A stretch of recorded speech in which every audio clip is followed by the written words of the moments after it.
नमस्कार दर्शक बंधु जीके ओडिशा चैनल को स्वागत। आज प्रश्न केउ जीवर दांत सबु समय रे बढ़ी थाए। पुणी थरे केउ जीवर दांत सबु समय रे बढ़ी थाए।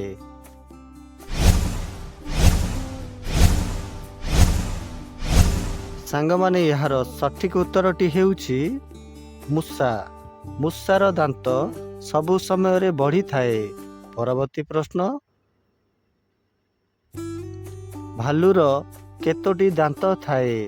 पुणी थरे भालुर केतोटी दांत थाए।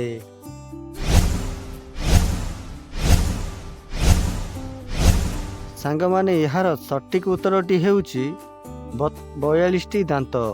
भालुर 42टी दांत थाए। परवर्ती प्रश्न केउ पशुर क्षीर गोलापी रंगर होइथाए। पुणी थरे केउ पशुर क्षीर गोलापी रंगर होइथाए।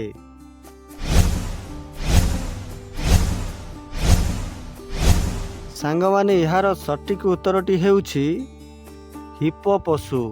हिप्पो पशुर क्षीर गोलापी रंगर होइथाए। परवर्ती प्रश्न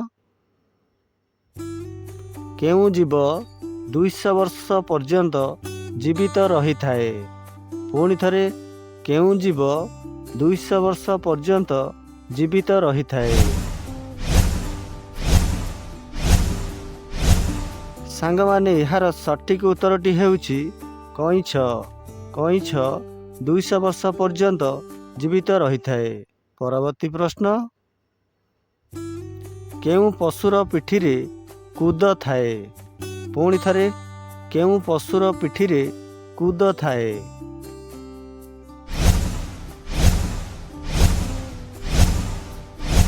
सांग माने यार सठिक उत्तरटी हेउछि ओट। ओटर पिठीरे कूद थाए। परवर्ती प्रश्न केउ प्राणीर क्षीर पीले स्मरण शक्ति बढ़ी थाए। पुणी थरे केउ प्राणीर क्षीर पीले स्मरण शक्ति बढ़ी थाए।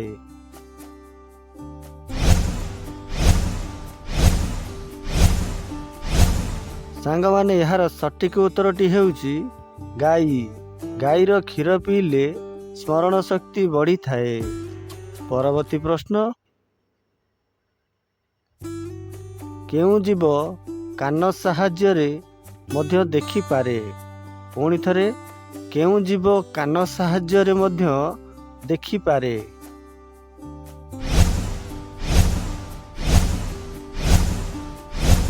सांग माने यार सठिक उत्तरटी हेउछि बादुड़ी। बादुड़ी कान साहाय्य देखि पारे। परवर्ती प्रश्न केउ जीवर आखि नाही। पुणी थरे केउ जीवर आखि नाही।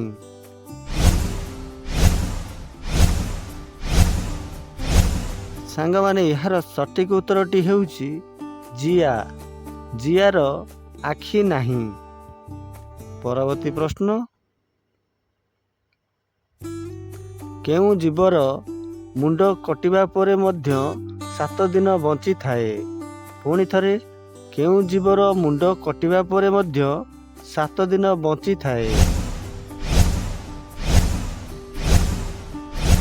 सांग माने यार सठिक उत्तरटी हेउछि असरपा। असरपार मुंड कटिबा परे मध्य 7 दिन बंची थाए। परवर्ती प्रश्न केउ सामुद्रिक जीवर रक्तर रंग ब्लू कलर होइथाए। पुणी थरे केउ सामुद्रिक जीवर रक्तर रंग ब्लू कलर होइथाए।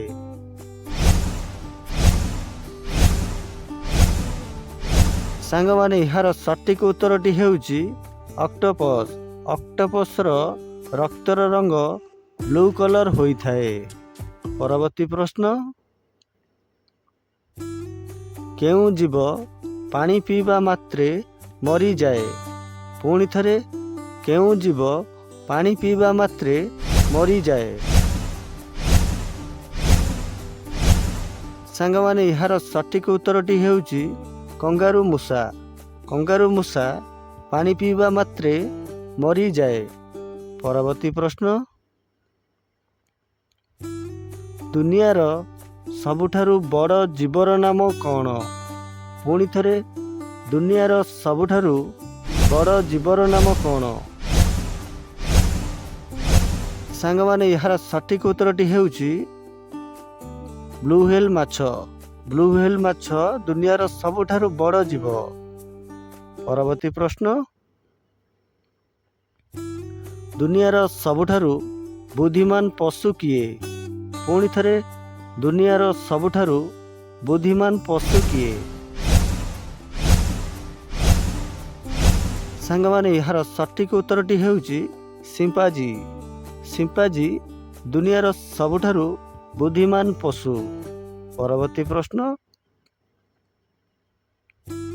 କେଉଁ ପ୍ରାଣୀ ସବୁବେଳେ କାନ୍ଦୁଥାଏ? ପୁଣି ଥରେ, କେଉଁ ପ୍ରାଣୀ ସବୁବେଳେ କାନ୍ଦୁଥାଏ?